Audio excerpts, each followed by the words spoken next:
Okay students, so this is the second half of our experiment.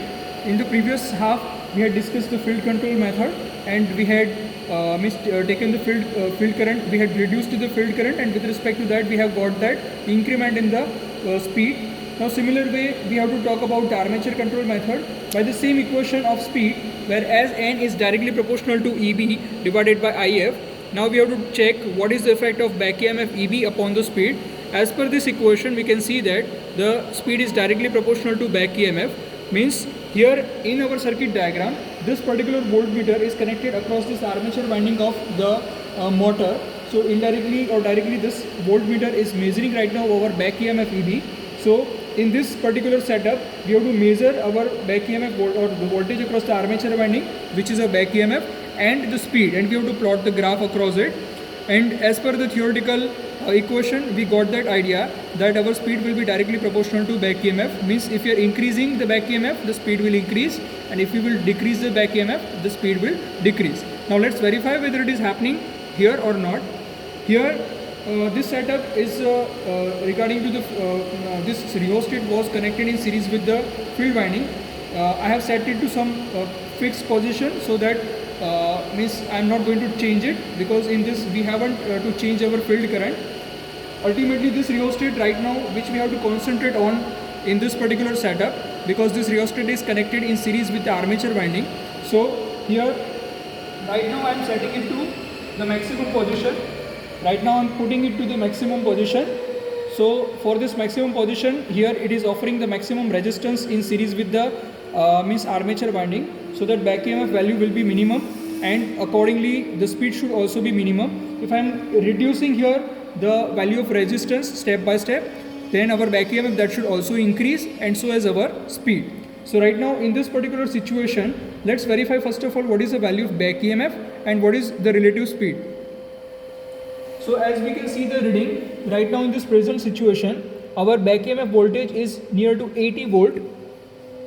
So our back EMF is 80 volt, and for this situation,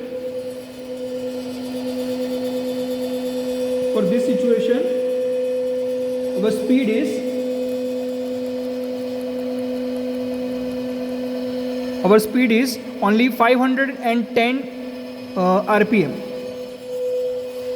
510 RPM. Now I am going to reduce this resistance so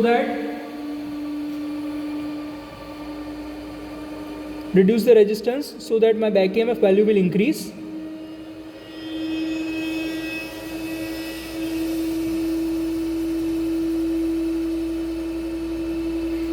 Okay, so I have reduced this resistance. Now new value of this back EMF is 104 volt. It is 104 volt. In this particular situation, what is my speed? Let's verify.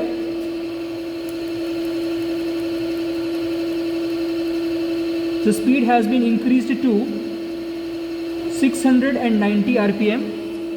The speed has been increased to 690 RPM. Now same way, I will keep on reducing the rheostat value, resistance value in series with the armature winding.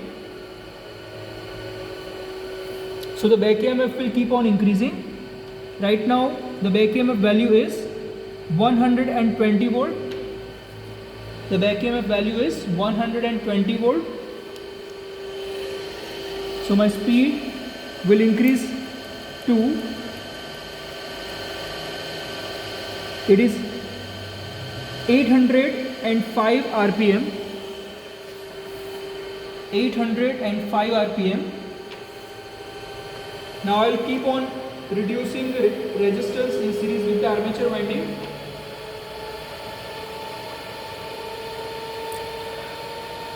So my back EMF value is right now 142, and my speed is 805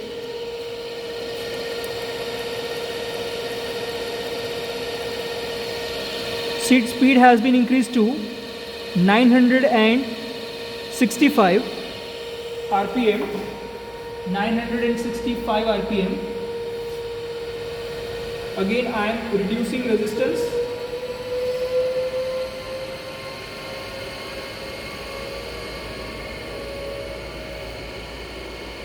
The back EMF value has been increased to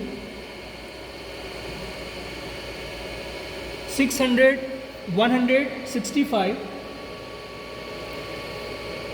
It has been increased, 170, increased to 170,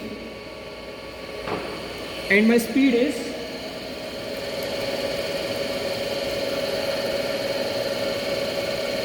has been increased to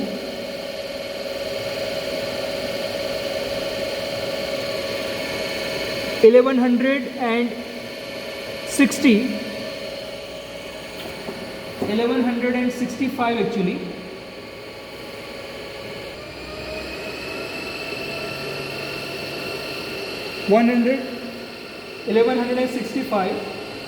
Now it has been increased again, it has been reduced again.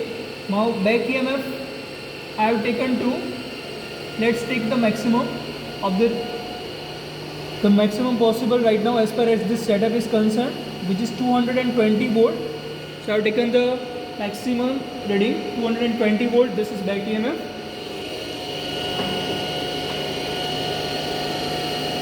And my speed is, it is 1500 rpm. It is 1500 rpm.